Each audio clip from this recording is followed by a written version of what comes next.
नमस्कार, आप सभी का यूथ अध्ययन के चैनल में स्वागत है।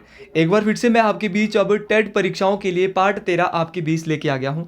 पार्ट 13 का जो पहला क्वेश्चन है, हिमाचल प्रदेश के सर्वप्रथम गृह मंत्री कौन थे? तो हिमाचल प्रदेश के सर्वप्रथम गृह मंत्री जो थे, इनका नाम था पंडित पद्मदेव। अगर मैं बात करता हूँ पंडित पद्मदेव, तो हिमाचल प्रदेश के पहले गृह मंत्री थे। लेकिन अगर पूछा जाएगा हिमाचल प्रदेश के प्रथम मुख्यमंत्री कौन थे, तो पहले मुख्यमंत्री थे डॉक्टर वाई एस परमार, जो कि 4 बार हिमाचल प्रदेश के मुख्यमंत्री बन चुके हैं। देखिए, जब हिमाचल प्रदेश में 1952 में सर्वप्रथम सरकार बनती है, तो विधानसभा स्पीकर जो बने पहले, इनका नाम था जयवंत राम। क्या नाम था? जयवंत राम। और पहले मुख्य सचिव जो थे, इनका नाम था के एल मेहता। क्या नाम था? के एल मेहता जो है क्या बने थे पहले मुख्य सचिव। तो ये हर एक चीज़ महत्वपूर्ण थी। अगले क्वेश्चन की बात करते हैं।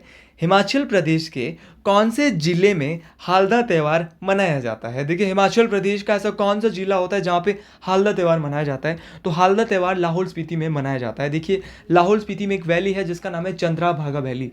चंद्राभागा वैली में जो है एक त्यौहार मनाया जाता है जिसका नाम है हालदा त्यौहार। याद रखना है कुछ फेयर एंड फेस्टिवल्स की, जैसे हम बात करते हैं, जैसे एक फेयर एंड फेस्टिवल बड़ा फेमस है जो कि लाहौल स्पीति और किन्नौर दोनों में ही मनाया जाता है। न्यू ईयर फेस्टिवल है जिसका नाम है लोसर। तो लोसर जो त्यौहार है, ये जो है नववर्ष का त्यौहार है तिब्बतियों का। ये किन्नौर और लाहौल स्पीति दोनों ही जिले में मनाया जाता है। देखिए दोस्तों, अगर मैं बात करता हूँ लाहौल स्पीति के कुछ फेयर एंड फेस्टिवल्स की, जैसे लदारचा मेला, ये कहाँ पे होता है? काजा में होता है, ये भी लाहौल स्पीति में। पोरी मेला है, ये त्रिलोकीनाथ मंदिर के पास होता है। गोची त्यौहार है, ये सारे के सारे जो है लदारचा, पोरी और गोची, ये तीनों त्यौहार और मेले कहाँ पे होते हैं जी? अपने लाहौल स्पीति में होते हैं। देखिए दोस्तों, अगले क्वेश्चन की मैं बात कर रहा हूँ और अगला क्वेश्चन भी इंपॉर्टेंट है, महत्वपूर्ण है। हिमाचल प्रदेश के पहाड़ी लोगों का कुंभ त्यौहार कौन सा है? देखिए, ऐसे क्वेश्चन भी घुमा फिरा के क्वेश्चन आ रहे हैं। देखिए, कुंभ का मेला 12 वर्षों बाद आता है एक ही स्थान पे, तो यहाँ भी ऐसा ही त्यौहार है। तो वो कौन सा त्यौहार है? तो आपको ऑप्शन से ही पता चल रहा होगा कि हिमाचल प्रदेश के पहाड़ी लोगों का कुंभ त्यौहार कौन सा है। तो भुंडा त्यौहार को जो है वो पहाड़ी लोगों का कुंभ कहा जाता है। देखिए, भुंडा त्यौहार जो है ये निरमंड में मनाया जाता है, कुल्लू के निरमंड में मनाया जाता है। इसी निरमंड की बूढ़ी दिवाली भी फेमस है। अगर मैं भुंडा त्यौहार की बात करता हूँ, निरमंड की बूढ़ी दिवाली और भुंडा त्यौहार दोनों फेमस है। देखिए दोस्तों, जो ये भुंडा त्यौहार है, इसको कुंभ, पहाड़ी लोगों का कुंभ क्यों कहा जाता है? क्योंकि याद रखना है कि भुंडा त्यौहार जो है वो 12 वर्षों बाद मनाया जाता है। और निरमंड में जो है किस ऋषि की पूजा की जाती है? तो निरमंड में जो है ऋषि परशुराम की जो है वो निरमंड संबंधित है और उनकी वहाँ पे पूजा की जाती है। देखिए, माँ बाला सुंदरी का मेला कहाँ लगता है? तो ये सिरमौर में लगता है माँ बाला सुंदरी का मेला। अगले क्वेश्चन की बात करते हैं, इंपॉर्टेंट। बिलासपुर की कहानी पुस्तक इनके द्वारा लिखी गई थी। देखिए, एक बुक है जिसका नाम है बिलासपुर की कहानी। तो बिलासपुर की जो कहानी पुस्तक है वो किसके द्वारा लिखी गई थी? तो बिलासपुर की जो कहानी पुस्तक है ये लिखी थी अक्षर सिंह के द्वारा। अगर मैं बात करता हूँ कि एक बुक और है, Bilaspur past present and future. देखिए, बुक से आपने याद रखनी है, टेट परीक्षाओं में बुक्सों का बहुत महत्व रहता है। एक क्वेश्चन पक्का किसी ना किसी टेट में दिखने वाला है बुक्सों से। तो आप जो है कोई भी टेट आपका हो सकता है और कोई भी क्वेश्चन जो है पेपर में आ सकता है। यहाँ एक क्वेश्चन के लिए पूरी किताब पढ़नी पड़ती है। मैं भाई ये बोलता हूँ, मेरे जितने भी 20 या 25 पार्ट आएंगे, इनको देख लो, आपका काम खत्म हो जाएगा जीके का। बिलासपुर की जो कहानी पुस्तक है ये लिखी थी अक्षर सिंह ने। लेकिन एक इसके अलावा एक और बुक है, Bilaspur past present and future. ये जो लिखी थी, ये लिखी थी आनंद चंद। किसने लिखी थी? आनंद चंद। देखिए दोस्तों, साइकोलॉजी बहुत टफ होता है। साइकोलॉजी टेट के लिए हर एक जो स्ट्रीम है इसके लिए टफ है, लेकिन मेरे पास साइकोलॉजी के प्रॉपर नोट्स बने हुए हैं। ये मेरा फ़ोन नंबर है, मैं फ्री अवेलेबल करा रहा हूँ भाई। मैं आपसे एक भी पैसा नहीं ले रहा हूँ, तो मैं आपको फ्री अपना फ़ोन नंबर प्रोवाइड करा रहा हूँ। आप इस पर जो है मेरे से साइकोलॉजी के नोट्स लेकिन एक शर्त है, व्हाट्सएप पे मैसेज करना है। आगे बात करते हैं अगले क्वेश्चन। अगला क्वेश्चन महत्वपूर्ण है। कोटखाई तथा कोटगढ़ इसके प्रसिद्ध, विश्व प्रसिद्ध उत्पादक है। देखिए, कोटगाई और कोटगढ़, कोटखाई और कोटगढ़ जो है वो किस लिए फेमस है? तो कोटखाई और अगर कोटगढ़ की मैं बात करता हूँ तो कोटखाई और कोटगढ़ जो है ये सेब के लिए प्रसिद्ध है। हिमाचल प्रदेश की कौन सी घाटी में चाय की फसल होती है? देखिए, हिमाचल प्रदेश की कौन सी घाटी ऐसी है जहाँ पे चाय की फसल जो है होती है? ये आप जो है ज़रूर बताएं, ये कॉमेंट बॉक्स में बताएं। अगले क्वेश्चन की बात करते हैं। Indian paintings from Punjab hills पुस्तक किसने लिखी? देखिए, Indian paintings from Punjab hills. देखिए, Indian painting from Punjab hills पुस्तक जो लिखी थी ये किसके द्वारा लिखी गई थी? तो डब्ल्यू जी ऑर्चर। देखिए दोस्तों, डब्ल्यू जी ऑर्चर के द्वारा लिखी गई Indian paintings from Punjab hills. Himachal Pradesh की कुछ इंपॉर्टेंट बुक्स है, जैसे कि हिमालयन बॉर्डरलैंड। हिमालयन बॉर्डरलैंड जो किताब है, ये किसके द्वारा रिटर्न की गई? तो राम राहुल। तो राम राहुल ने लिखी हिमालयन बॉर्डरलैंड। याद रखना है किन्नर लोक साहित्य। तो किन्नर लोक साहित्य जो लिखी थी बी आर शर्मा के द्वारा लिखी गई थी। एक बुक और है, हिमाचल अतीत वर्तमान भविष्य एक झलक। हिमाचल अतीत वर्तमान भविष्य एक झलक, ये बुक जो है ये लिखी गई थी देवराज शर्मा जी के द्वारा। अगले क्वेश्चन की मैं बात करता हूँ, अच्छा क्वेश्चन है, लेवल का क्वेश्चन है। हिवरा जल विद्युत परियोजना हिमाचल प्रदेश के किस जिले में स्थित है? देखिए हिमाचल प्रदेश में हिवरा जल विद्युत परियोजना कहाँ पर है भैया? चंबा जिले में हिवरा जल विद्युत परियोजना। कितने मेगावाट की है? 260 मेगावाट की है हिवरा जल विद्युत परियोजना। आपने तो कुछ लोगों ने इसका नाम भी पहली बार सुना होगा। तो ऐसे क्वेश्चन पेपर में दिखते हैं और हम बोलते हैं कि पेपर टफ आ रहा है। देखिए दोस्तों, अगर मैं बात करता हूँ हिवरा जल विद्युत परियोजना की, तो ये चंबा में है और रावी नदी पर है। और चंबा शहर खुद भी किस नदी के पास है? रावी नदी के पास ही स्थित है। अगले क्वेश्चन की मैं बात करता हूँ, हर एक क्वेश्चन महत्वपूर्ण है। देखिए दोस्तों, चंबा में चमेरा जल विद्युत परियोजना भी है, चमेरा 1, चमेरा 2, चमेरा 3। इसके बारे में मैं अपने पार्ट में आपको विस्तार से बता चुका हूँ कि चमेरा जल विद्युत परियोजना 1, चमेरा 2 और चमेरा 3 ये जल विद्युत परियोजना जो है चंबा में है। कितने मेगावाट की है? विस्तार से मैं इसके बारे में बात कर चुका हूँ। तो आप टेट परीक्षाओं की सीरीज पूरी देख सकते हैं। कालका शिमला रेलवे ट्रैक पर सबसे लंबी सुरंग कौन सी है? देखिए कालका शिमला रेलवे लाइन की मैं बहुत बार बात कर चुका हूँ। कालका शिमला रेलवे लाइन की जो सबसे लंबी सुरंग है उसका नाम है बड़ोग। अगर मैं बात करता हूँ बड़ोग, ये जो है बड़ोग सुरंग जो है ये कितनी लंबी है? तो याद रखना 1143 मीटर ये लंबी है। देखिए दोस्तों, 1143 मीटर ये लंबी है बड़ोग सुरंग। कौन से जिले में पड़ती है? हिमाचल के सोलन जिले में पड़ती है। दूसरी बात आपने याद रखना है, कालका शिमला रेलवे लाइन की जो टोटल लेंथ है वो 96 किलोमीटर है, 96.5 आप बोल सकते हैं। अगर मैं बात करता हूँ कालका शिमला रेलवे लाइन की, तो इसको 1903 में इसको लॉर्ड कर्जन के द्वारा इनोग्रेट किया गया था। अब कुछ हम बात करते हैं इंडियन जीके की, क्योंकि मिक्सअप हम काम करें, एचपी जीके भी पढ़ा रहे आपको, Indian GK, history, polity, geography, economics, सारे सब्जेक्ट हम आप कवर कर रहे हैं। करंट अफेयर के लिए लास्ट में मैं एक ही वीडियो लाऊंगा। पृथ्वी की कोर को इससे भी जाना जाता है। देखिए पृथ्वी की जो कोर है इसको किस से जाना जाता है? तो इसको बैरिस्फीयर कहा जाता है। तो पृथ्वी की जो सबसे भीतरी परत होती है उसको कोर या क्रोड भी कहते हैं। तो उसको जो हम उसका एक अन्य नाम है बैरिस्फीयर। ज्वालामुखी क्षेत्र रिंग ऑफ फायर घिरा हुआ है। देखिए ज्वालामुखी एक वोल्केनो वाला रीजन है जिसको रिंग ऑफ फायर भी कहा जाता है। तो वो कहते हैं दुनिया के सबसे बड़े महासागर प्रशांत महासागर को अग्निवलय या रिंग ऑफ फायर भी कहा जाता है। अब क्यों कहा जाता है रिंग ऑफ फायर? क्योंकि यहाँ पे सबसे ज़्यादा सक्रिय ज्वालामुखी फटते हैं। तो सबसे ज़्यादा सक्रिय ज्वालामुखी जो फटते हैं वो प्रशांत महासागर में फटते हैं, इसीलिए इस महासागर को रिंग ऑफ फायर के नाम से भी जाना जाता है। अगली क्वेश्चन की मैं बात करता हूँ, ध्यान से सुनना है, अच्छे लेवल के क्वेश्चन है ज्योग्राफी के। कौन सी एक ठंडी समुद्री जलधारा है? देखिए दोस्तों, आपने याद रखना है कौन सी एक ठंडी समुद्री धारा है। तो ठंडी समुद्री धारा अगर मैं यहाँ पे देख रहा हूँ तो कौन सी है भैया? तो आपने याद रखना है बेंगोला की जलधारा। बेंगोला की जलधारा जो है ये ठंडी जलधारा है। देखिए दोस्तों, दो प्रकार की जलधारा है, ये पृथ्वी है और भूमध्य रेखा से जो जलधाराएं जा रही है वो गर्म जलधारा है। लेकिन जो ध्रुवों से भूमध्य रेखा की ओर जो जलधाराएं आ रही है वो कैसी होती है?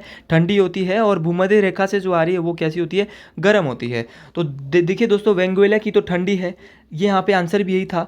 लेकिन दोस्तों अगर आएगा ब्राज़ील की जलधारा, कुरोशियो की जलधारा और गल्फ स्ट्रीम की जलधारा, ये कैसी है? ये सारी की सारी गर्म जलधाराएं। अगला क्वेश्चन, कौन सा एक उष्ण कटिबंधीय घास मैदान है? देखिए दोस्तों, आपको ये क्वेश्चन हर एक क्वेश्चन अच्छे से पढ़ना है। कौन सा एक उष्ण कटिबंधीय घास मैदान है? तो which is a tropical grassland. तो ट्रॉपिकल ग्रासलैंड, अगर मैं यहाँ ग्रासलैंड के बारे में यहाँ पे देखता हूँ तो वो कौन सा है? तो ट्रॉपिकल ग्रासलैंड यहाँ पे सवाना जो है एक ट्रॉपिकल ग्रासलैंड है। देखिए ग्रासलैंड जो है दो प्रकार के होते हैं, एक होते हैं उष्ण कटिबंधीय, दूसरे होते हैं शीतोष्ण कटिबंधीय। तो ये भी आपने याद रखना है। तो सवाना जो है ये उष्ण कटिबंधीय और वेल्ड, प्रेरीज और पंपाज ये कैसे? शीतोष्ण कटिबंधीय है। ये भी दोस्तों आपने याद रखना है कि सवाना जो है कैसा है? उष्ण कटिबंधीय घास का मैदान है। लेकिन शीतोष्ण कटिबंधीय कौन कौन से? वेल्ड हो गया, आपका प्रेरी हो गया, पंपाज हो गया। तो आपने सारे याद रखना है। ये वर्ल्ड ज्योग्राफी की हम बात कर रहे हैं। दक्षिण पश्चिम अफ्रीका के निग्रो कहलाते हैं। देखिए दक्षिण पश्चिम में एक जनजाति है और उस जनजाति का नाम है निग्रो। निग्रो जो है वो किस नाम से कहलाते हैं? तो ब्लैक्स। याद रखना, ब्लैक्स कहा जाता है निग्रो को, क्योंकि काले होते हैं देखने में, इसलिए उनको ब्लैक्स भी कहा जाता है। अगले क्वेश्चन की हम यहाँ से बात कर, अगला जो क्वेश्चन है, नामीबिया किसका नया नाम है? देखिए दोस्तों, यहाँ पे पूछा है कि नामीबिया जो है वो किसका नया नाम है। तो साउथ वेस्ट एशिया का जो नया नाम है वो क्या है, नामीबिया। देखिए दोस्तों ऑप्शन में यहाँ पे जेरे दिया था। जेरे जो है ये किसका पुराना नाम है, तो जेरे जो है कांगो गणराज्य का जो है पुराना नाम क्या था, जेरे। वैसे यहाँ पे जो है दोस्तों आपने नामीबिया का क्या था, दक्षिण पश्चिम अफ्रीका का नया नाम है क्या है जी, नामीबिया। अगले क्वेश्चन की हम बात करते हैं, कौन सा एक द्वीप समूह है, तो कौन सा एक द्वीप समूह है, विच इज एन, तो कौन सा एक द्वीप समूह है, तो हम यहाँ पे बोलेंगे द्वीप समूह कौन सा है, यहाँ पे फिलीपींस जो है एक द्वीप समूह है और फिलीपींस एक देश भी है। देखिए दोस्तों अगर मैं फिलीपींस की बात करता हूँ, फिलीपींस की राजधानी बहुत बार टेट परीक्षाओं में पूछी जा चुकी है। फिलीपींस की जो राजधानी है वो कहाँ पे है, मनीला। याद रखेंगे फिलीपींस की राजधानी का नाम क्या है, मनीला। अगले क्वेश्चन की बात करते हैं, विश्व की सबसे लंबी नदी कौन सी है, तो विश्व की जो सबसे लंबी नदी है वो कौन सी है, नील नदी। अगर मैं नील नदी की बात करता हूँ, नील नदी का जो ओरिजिन है, उद्गम जो है वो कहाँ से होता है, विक्टोरिया झील से होता है। और ये जो इसका जो मुहाना है, गिरती कहाँ पे, मेडिटेरियन सी में ये जाके गिरती है, भूमध्य सागर में जाके ये गिरती है। अगले क्वेश्चन की बात करते हैं, खैबर दर्रा किस देश में स्थित है। देखिए दर्रे का नाम बड़ा खतरनाक है और दर्रे का नाम क्या है, खैबर दर्रा। खैबर दर्रा जो है ये कहाँ पे है, पाकिस्तान में है। देखिए दोस्तों अगर ऐसे क्वेश्चन आ गए तो अक्सर जो है मैक्सिमम बंदे गलत करने वाले हैं, यहीं से आप जो है 140 का आंकड़ा नहीं छू पाते हो। खैबर दर्रा जो है ये पाकिस्तान में है। अगर मैं बात करता हूँ, कुछ इंडिया के प्रमुख दर्रे भी हमें पता होने चाहिए, जैसे इंडिया के उत्तराखंड में है लीपू लेक दर्रा। कौन सा दर्रा, लीपू लेक दर्रा, जो कि उत्तराखंड को तिब्बत से जोड़ता है। देखिए दोस्तों दीफू दर्रा बहुत बार पेपर में पूछा गया है। दीफू दर्रा कहाँ पे, अरुणाचल प्रदेश। जोजिला दर्रा कहाँ पे, जोजिला दर्रा है जम्मू कश्मीर में। बुर्जिल दर्रा कहाँ पे, बुर्जिल दर्रा जो है ये कहाँ पे है, ये श्रीनगर को गिलगित से जोड़ता है, ये भी जम्मू कश्मीर में ही है। नाथुला दर्रा बहुत बार पूछा गया है। जेलेपला दर्रा, तो नाथुला और जेलेपला याद रखना ये कहाँ पे, सिक्किम में स्थित है। तो नाथुला और जेलेपला सिक्किम में है। बुर्जिल और जोजिला कहाँ पे है भैया, जम्मू कश्मीर में है। और दीफू दर्रा अरुणाचल प्रदेश में है। और लिफुलेक दर्रा कहाँ पे है, उत्तराखंड में है। अगले क्वेश्चन की बात करते हैं, गोंडवाना पहाड़ियाँ किस राज्य में स्थित है। देखिए पहाड़ियों का नाम क्या है, गोंडवाना है। तो गोंडवाना जो पहाड़ियाँ हैं ये किस राज्य में है, ये तो मध्य प्रदेश में स्थित है गोंडवाना की पहाड़ियाँ। देखिए दोस्तों मैं आपके बीच बात कर चुका हूँ पिछले कुछ वीडियो में या पिछले कुछ पार्ट में कि भारत की सबसे पुरानी पर्वत श्रृंखला है अरावली पर्वत श्रृंखला। और अरावली पर्वत श्रृंखला की जो सबसे ऊंची चोटी है गुरु शिखर। उसी तरह धूपगढ़ भी हमने पढ़ा था, तो धूपगढ़ जो है वो सतपुड़ा पर्वत श्रृंखला की सबसे ऊंची चोटी थी। नीलगिरी पर्वत श्रृंखला की सबसे ऊंची चोटी कौन सी है, डोडा बेटा। तो ये तीनों ही जो है पेपर में पूछी जा चुकी है, इसलिए मैंने फिर से इनको आपके समक्ष रखा है। मैंने बोला है कि अरावली पर्वत श्रृंखला की जो सबसे ऊंची चोटी इसका नाम गुरु शिखर है। सतपुड़ा पर्वत श्रृंखला की जो सबसे ऊंची चोटी है इसका नाम धूपगढ़ है। और डोडा बेटा जो है वो नीलगिरी पर्वत श्रृंखला की सबसे ऊंची चोटी है। अगला क्वेश्चन इंपॉर्टेंट है कि तुंगभद्रा किस नदी की सहायक नदी है। तुंगभद्रा जो है वो किस नदी की सहायक नदी है, तो तुंगभद्रा जो है वो कृष्णा नदी की सहायक नदी है। देखिए कृष्णा की और कौन कौन सी सहायक नदी है जो पेपर में पूछी जा चुकी है। इस बार तो तुंगभद्रा पूछ लिया, लेकिन अगले बार हो सकता है कि दूसरी पूछ ले। तो तुंगभद्रा की जो सहायक नदी है, खुद एक तुंगभद्रा हो गई, मूसी हो गई, आपकी भीमा होगी, मालप्रभा होगी, घाटप्रभा होगी। तो ये सारी जो है वो किसकी सहायक है भाई, कृष्णा नदी की सहायक नदी है। देखिए कृष्णा नदी पे जो है एक अपना क्या बना है, डैम भी बना है जिसका नाम है नागा अर्जुन सागर डैम।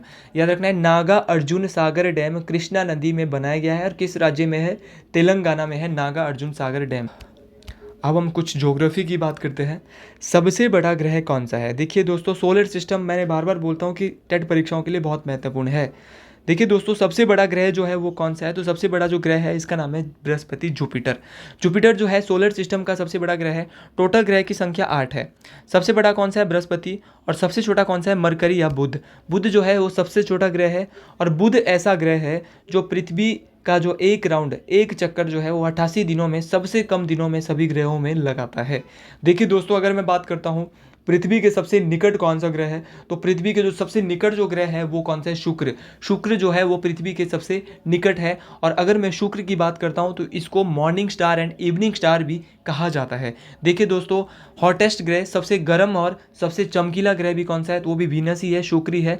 और सांझ का तारा और भोर का तारा, मॉर्निंग स्टार और इवनिंग स्टार भी किसको कहा जाता है, शुक्र को ही कहा जाता है। पृथ्वी की बहन भी शुक्र को ही कहा जाता है। देखिए दोस्तों मैंने 2 दिन या 3 दिन पहले जो पाठ करवाया उसमें मैंने ये भी जरूर जरूर डाला है कि मंगल के दो उपग्रह जो बड़े फेमस है, एक का नाम है फोबोस, दूसरा का नाम है डिमोस। ये भी आपने पढ़ के जाना है।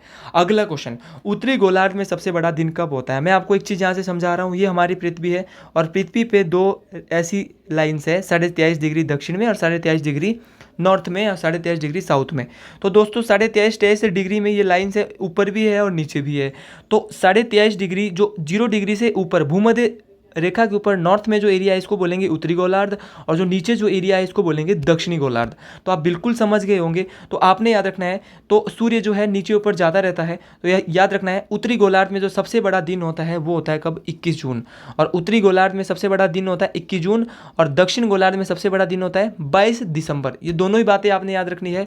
और जिस दिन ऊपर बड़ा दिन होगा उस दिन नीचे क्या होगा? सबसे छोटा दिन होगा। ये आपने याद रखना है कि जिस दिन ऊपर बड़ा होगा उस दिन नीचे छोटा होगा, जिस दिन नीचे बड़ा होगा उस दिन ऊपर छोटा होगा। तो आप दोनों समझ रहे होंगे। तो भारत में सबसे छोटा दिन 22 दिसंबर होता है और सबसे बड़ा दिन जो होता है 21 जून। ये भी आपने याद रखना है क्योंकि भारत उत्तरी गोलार्ध में आता है। ध्यान से समझना है भैया, नॉर्दर्न हेमिस्फीयर में जो है इंडिया आता है और उत्तरी गोलार्ध में नॉर्दर्न हेमिस्फीयर, पूरे नॉर्दर्न हेमिस्फीयर में सबसे बड़ा दिन कब होता है? 21 जून और सबसे छोटा 22 दिसंबर। तो दोनों ही बातें आपने ये याद रखनी है। अगले क्वेश्चन की मैं बात करता हूँ, इंपॉर्टेंट है हर एक क्वेश्चन। अगला क्वेश्चन है, ग्रीन हाउस गैस कौन सी है? देखिए दोस्तों, बात कर रहे हैं ग्रीन हाउस गैस यहाँ पर कौन सी है। तो ग्रीन हाउस गैस यहाँ पे कौन सी है? तो ग्रीन हाउस गैस की अगर मैं बात करता हूँ तो CO2 जो है वो एक ग्रीन हाउस गैस का एग्जाम्पल है। देखिए दोस्तों, कुछ और एग्जाम्पल है, जैसे कि कौन कौन सी और जो है ग्रीन हाउस गैसेज है, जैसे कि ओजोन लेयर जो होगी, ओजोन गैस होगी, मीथेन गैस होगी, ये जो है ग्रीन हाउस गैसेज है। अगर मैं बात करता हूँ ओजोन परत की, ओजोन परत जो है ये सूर्य से आने वाली पराबैंगनी किरणें, अल्ट्रावायलेट जो रेंजेज होती है उनसे जो है हमें प्रोटेक्ट करती है, उनसे हमें बचाती है। और ओजोन परत जो है, ओजोन परत की मोटाई को नापने के लिए किस यूनिट का, किस इकाई का प्रयोग किया जाता है? तो डॉप्सन इकाई का प्रयोग किया जाता है ओजोन परत की मोटाई को मापने में। भले कौन सी, शोभ मंडल, समताप मंडल, आयन मंडल, मध्य मंडल या वायुमंडल, वायुमंडल की 5 परतें हैं, किस परत में ये ओजोन मंडल पाई जाती है? तो क्या बोलेंगे भाई कि जो ओजोन परत है वो पाई जाती है समताप मंडल पे, जहाँ पे तापमान बिल्कुल समान रहता है। अगला क्वेश्चन इंपॉर्टेंट है, महत्वपूर्ण है और ये क्वेश्चन भी टेट परीक्षाओं में बार बार दिख रहा है। इस क्वेश्चन को छोड़ना नहीं है, अच्छे से पढ़ के जाना है। भारत और पाकिस्तान के बीच की सीमा रेखा का नाम क्या है? देखिए दोस्तों, जो भारत और पाकिस्तान के बीच जो सीमा रेखा है इसका नाम जो है वो रेड क्लिफ है। अगर मैं बात करता हूँ भारत और पाकिस्तान के बीच सीमा का, इसका नाम तो रेड क्लिफ है। लेकिन अगर पूछा जाएगा भारत और चीन के बीच कौन सी रेखा है, तो इसका नाम है मेकमोहन। क्या नाम है? मेकमोहन। अगर पूछा जाएगा अफगानिस्तान और पाकिस्तान के बीच जो रेखा है उसका नाम क्या है? डूरंड रेखा। क्या नाम है? डूरंड रेखा। और मैगिनोट रेखा क्या है? तो मैगिनोट जो रेखा है ये किन दो देशों के मध्य है? तो अगर मैं बात करता हूँ मैगिनोट लाइन की, तो मैगिनोट लाइन जो है ये फ्रांस और जर्मनी के बीच में है। याद रखना, फ्रांस और जर्मनी के बीच जो बाउंड्री है इसका नाम क्या है? मैगिनोट लाइन। मैगिनोट लाइन वही है। उसी तरह दो पैरेलल लाइन है, जैसे 49वीं समांतर रेखा। क्या बोलेंगे? 49वीं समांतर रेखा। तो 49वीं समांतर रेखा जो है USA और कनाडा को अलग करती है। याद रखना है, बहुत इंपॉर्टेंट है। 49वीं समांतर रेखा जो है USA को कनाडा से अलग करती है। और 38वीं समांतर रेखा जो है 38 डिग्री जो पैरेलल लाइन है ये किसको अलग करती? तो ये नॉर्थ कोरिया को साउथ कोरिया से अलग करती है। आपने सारी चीज़ें याद रखनी है, चाहे वो मेकमोहन रेखा है, चाहे वो रेड क्लिफ रेखा है, चाहे वो मैगिनोट रेखा है, चाहे वो अपनी 49वीं पैरेलल लाइन है, चाहे 38वीं समांतर लाइन है। भाई टेट परीक्षाओं में आपको बतेरे क्वेश्चन यहाँ से देखने को मिले। अगले क्वेश्चन की बात करते हैं, सबसे बड़ा महासागर कौन सा है? देखिए दोस्तों, क्वेश्चन आया था कि सबसे बड़ा महासागर कौन सा है, तो सबसे बड़ा जो महासागर है वो कौन सा है? प्रशांत महासागर। देखिए दोस्तों, पैसिफिक ओशियन जो है largest ocean in the world है। देखिए दोस्तों, सबसे बड़ा तो कौन सा है? पैसिफिक है। लेकिन सबसे छोटा कौन सा है? आर्कटिक। आर्कटिक जो है सबसे छोटा है और पैसिफिक जो है वो सबसे बड़ा है। याद रखना है दोस्तों। इसके लिए मैंने आपको एक ट्रिक दी है। देखिए दोस्तों, हर बार आपसे ये तो नहीं पूछने वाला है कि सबसे बड़ा कौन सा है और सबसे छोटा कौन सा है, अब आपको मिलाने को भी दे सकता है। तो इसके लिए आपको एक ट्रिक है, PAIS से, पैसा।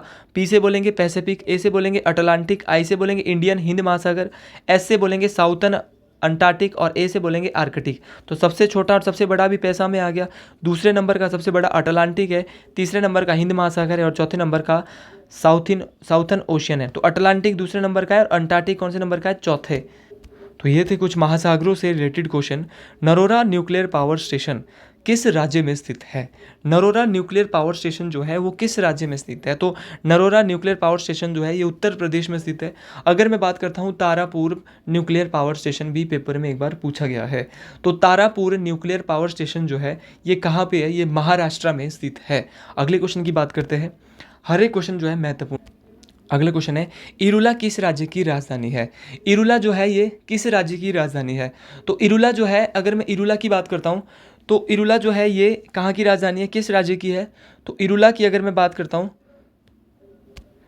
तो ये तमिलनाडु की राजधानी है। देखिए दोस्तों, अगर मैं बात करता हूँ इरुला इरुला जनजाति की, तो इरुला जनजाति जो है ये तमिलनाडु में भी रहती, तमिलनाडु के साथ साथ केरल में भी थोड़े बहुत लोग रहते हैं। जैसे गद्दी कहाँ रहते हैं? तो गद्दी हिमाचल प्रदेश में रहते हैं।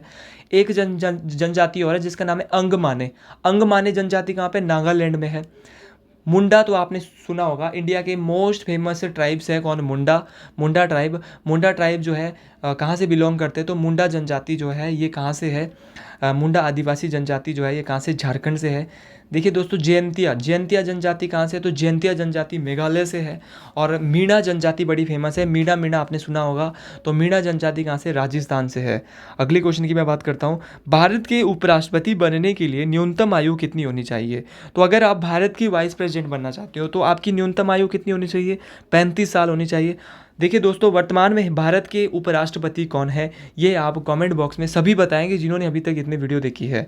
और साइकोलॉजी के नोट्स भी उसको ही मिलेंगे जो बताएगा, वरना मैं उससे वहाँ भी पूछने वाला हूँ। अगले क्वेश्चन की बात करते हैं, भारतीय संघ इसके समकक्ष है। देखिए दोस्तों, भारतीय संघ इसके समकक्ष है। तो किसके समकक्ष है? तो याद रखना है कनाडा। आंसर जो क्या है, भारतीय संघ जो है वो किसके समकक्ष है? तो आपने याद रखना है कनाडा के समकक्ष है। कि कनाडा से हमारे संविधान ने क्या क्या लिया है? तो कनाडा से जो है हमारे संविधान ने, अक्सर आपको पता है कि हमारा जो कॉन्स्टिट्यूशन है यहाँ पे मैक्सिमम चीज़ें जो हमने बाहर के संविधान से भी ली है। तो दोस्तों, जैसे कि राज्यपाल की नियुक्ति, गवर्नर की जो अपॉइंटमेंट होती है वो हमने कहाँ से लिया है? राज्यपाल की जो नियुक्ति है वो हमने कनाडा से ही लिया है। और सेंटर और राज्य के बीच, स्टेट और सेंटर के बीच जो है, जो पावर का जो निर्धारण होता है वो भी किसके द्वारा होता है भाई? वो भी हमने कनाडा से ही लिया है। अगले क्वेश्चन की बात, निवारक निरोध का अर्थ है। निवारक निरोध का जो वो क्या हो सकता है? तो निवारक निरोध का जो अर्थ है वो क्या होगा कि मान लो कि ये जो है आर्टिकल स्वतंत्रता के अधिकार से, निवारक निरोध जो है ये किससे है भाई? जो अपना स्वतंत्रता का जो अधिकार है उससे संबंधित है निवारक निरोध। तो याद रखना है निवारक निरोध जो है वो किससे संबंधित है? तो आपने याद रखना है detention without inauguration. Detention without inauguration. अगले क्वेश्चन की बात करते हैं, उपराष्ट्रपति पदेन अध्यक्ष होते हैं। देखिए, उपराष्ट्रपति जो है वो पदेन अध्यक्ष होते हैं, कहाँ के होते हैं? तो उपराष्ट्रपति जो है वो पदेन अध्यक्ष होते हैं तो भैया कहाँ के होते हैं? राज्यसभा के। तो याद रखना है उपराष्ट्रपति राज्यसभा का क्या होता है? सभापति होता है। ये भी आपने याद रखना। अगला क्वेश्चन बहुत इंपॉर्टेंट है, ध्यान से सुनना है कि धन विधेयक के संबंध में संविधान का कौन सा अनुच्छेद व्यवहार करता है? तो मनी बिल के बारे में जो है कौन सा आर्टिकल बोलता है? तो आर्टिकल 110 जो है मनी बिल के बारे में चर्चा करता है, इंट्रोड्यूस करता है। देखिए दोस्तों, इसको जो इंट्रोड्यूस जो है किसके द्वारा किया जाता है पार्लियामेंट में? तो याद रखना, कोई भी कैबिनेट मिनिस्टर, जो कोई भी केंद्रीय मंत्री जो होगा उसके द्वारा जो है मनी बिल को जो है वो जारी किया जा सकता है। अगला क्वेश्चन है, सार्वत्रिक वयस्क मताधिकार दर्शाता है कि भारत एक कैसा देश है? लोकतांत्रिक देश है। देखिए दोस्तों, ये क्वेश्चन बोल रहा है कि सभी का जो वोट छोड़ने का जो यूनिवर्सल एडल्ट का मतलब होता है कि आप 18 साल से ऊपर के हो तो भारत तो आप वोट छोड़ सकते हैं। तो ये क्या दर्शाता है कि भारत कैसा देश है? एक डेमोक्रेटिक देश है, एक लोकतांत्रिक देश है। ये बात आपने जो है ये आपने याद रखनी है। अगला क्वेश्चन लेवल का क्वेश्चन है, अच्छा क्वेश्चन है, राज्यसभा में सीटों के आवंटन के बारे में प्रावधान किस अनुसूची में है? तो राज्यसभा में जो है कितनी सीटें हैं और ये कहाँ पे किस अनुसूची में बताया गया है? पहले तो पता होना चाहिए, टोटल जो अनुसूचियाँ हैं वो 12 है। और 12 अनुसूचियों की अगर मैं बात करता हूँ तो इसमें जो है किस अनुसूची में ये बोला गया है राज्यसभा की सीटें, राज्यसभा का प्रतिनिधित्व, तो ये बोला गया है 5वीं अनुसूची में। तो 5वीं अनुसूची में जो है वो राज्यसभा के प्रतिनिधित्व के बारे में बताया गया है। अगर मैं बात करता हूँ राज्यसभा के, सॉरी, इसका जो आंसर है वो क्या होना है? चौथी अनुसूची। चौथी अनुसूची में बोला है यार, राज्यसभा के सीटों के आवंटन के बारे में जो है चौथी अनुसूची में बोला गया है। देखिए दोस्तों, अगर जितनी मुझे अनुसूची याद आ रही है तो मैं आपको बताऊं, जैसे कि 5वीं अनुसूची में है तो 5वीं अनुसूची में जो दिया है 5वीं अनुसूची में दिया है भाई कि जो विशेष जनजाति है उनके लिए प्रशासन का होना। तो याद रखना है जो जनजाति उनके लिए प्रशासन कहाँ पे बताया गया, 5वीं अनुसूची में। छठी अनुसूची यहाँ पे दी है, तो छठी अनुसूची में क्या बोला गया है, छठी अनुसूची में जो असम, मेघालय, त्रिपुरा और मिजोरम है, वहाँ के जो जनजातीय राज्य है वहाँ के लिए स्पेशल प्रशासन का होना। तो विशेष अधिकार दिए गए असम, मेघालय, त्रिपुरा और मिजोरम को, किसके तहत, छठी अनुसूची के तहत। अगले क्वेश्चन की बात करते हैं। निरोधक कारावास अधिनियम किस कटौती कराता है। देखिए दोस्तों, निरोधक कारावास निरोधक अधिनियम कटौती करता है। किस में कटौती करता है ये आपने याद रखना है। तो ये करता है स्वतंत्रता का अधिकार। किस में आता है ये, तो आपने याद रखना है स्वतंत्रता के अधिकार में आता है निरोधक कारावास अधिनियम। अगले क्वेश्चन की बात करते हैं। अगला क्वेश्चन है, राष्ट्रपति द्वारा जारी अध्यादेश कितने समय तक लागू रहता है। तो राष्ट्रपति जो है अध्यादेश जारी करता है वो 6 महीने के लिए जो है वो क्या रहता है, लागू रहता है। और याद रखना है भारत के राष्ट्रपति कौन है, इनका नाम है द्रौपदी मुर्मू। अगले क्वेश्चन की बात करते हैं, लोकसभा में सदस्यों की अधिकतम संख्या कितनी हो सकती है। तो लोकसभा में जो है वर्तमान में अधिकतम संख्या वो 550 हो सकती है, लेकिन प्रेजेंट टाइम में जो चुन के आएंगे वो कितने आएंगे, 543। अगला क्वेश्चन अच्छा क्वेश्चन है, निम्नलिखित में से तृतीय क्षेत्र का भाग है। तो निम्नलिखित में से तृतीय क्षेत्र का जो भाग है वो कौन सा है, विद्युत और परिवहन। आज के कुछ आखिरी क्वेश्चन, और आखिरी क्वेश्चन जो है, भारत के संविधान का कौन सा भाग अनुसूचित जनजातीय क्षेत्र से संबंधित है। देखिए दोस्तों, अनुसूचित जनजातीय क्षेत्र से जो संबंधित भाग है वो कौन सा है, भाग 10। यानी भाग 10 जो है वो अनुसूचित जनजातीय क्षेत्र से संबंधित है। अगर मैं दोस्तों बात करता हूँ अगले क्वेश्चन की, भारत के संविधान का कौन सा अनुच्छेद स्वतंत्रता के अधिकार से संबंधित है। तो स्वतंत्रता के अधिकार से जो संबंधित है वो कौन सा है, अनुच्छेद 19 से 22। देखिए दोस्तों, मौलिक अधिकार के बारे में थोड़ा सा बता देता हूँ जाते जाते। तो 6 प्रकार के मौलिक अधिकार हैं। पहले जो है जब भारत आज़ाद हुआ था तो 7 प्रकार के मौलिक अधिकार थे। संपत्ति के मौलिक अधिकार को हटा दिया गया है और 300 के 1 में डाल दिया गया है। लेकिन दोस्तों 19 से 22 जो बात की गई है वो की गई है स्वतंत्रता का अधिकार। लेकिन 14 से 18 बात की गई है समानता का अधिकार, 23 से 24 शोषण के विरुद्ध अधिकार, और 25 से 28 धार्मिक स्वतंत्रता का अधिकार, और 29 से 30 जो है वो कौन से अधिकार है, और संवैधानिक उपचारों के अधिकार कहाँ पे है। ये दोनों ही क्वेश्चन आप कमेंट बॉक्स में बताएं, क्योंकि आज थोड़ी वीडियो हल्की सी लंबी बन गई है, तो आपने सारी वीडियो देखनी है भाई। और अच्छे से अच्छे भाई, अगर आपको वीडियो अच्छी लग रही है तो शेयर करें। और साइकोलॉजी के नोट्स हिंदी मीडियम में मेरे पास पड़े हैं, तो कोई आके ये नहीं बोले सर इंग्लिश मीडियम इनको बना दो। हिंदी मीडियम में भाई मैंने बनाए हैं। तो जिसको भी साइकोलॉजी के नोट्स की नीड है, जिसको भी साइकोलॉजी की नोट्स चाहिए, वो मुझको मैसेज करें। मैं आपको फ्रीली अवेलेबल करा रहा हूँ। यहाँ पैसों का कोई लालच नहीं है। आपका टेट क्लियर हो जाए भाई, आपकी दुआएं मिल जाएं, यही बहुत है। आप चैनल को अच्छा लग रहा है तो व्यू दे, आगे बढ़ाए। और आज के लिए मैं बहुत जल्द आपके बीच एक नई वीडियो लेके आऊँगा। आज के लिए धन्यवाद। जय हिंद, जय हिमाचल प्रदेश।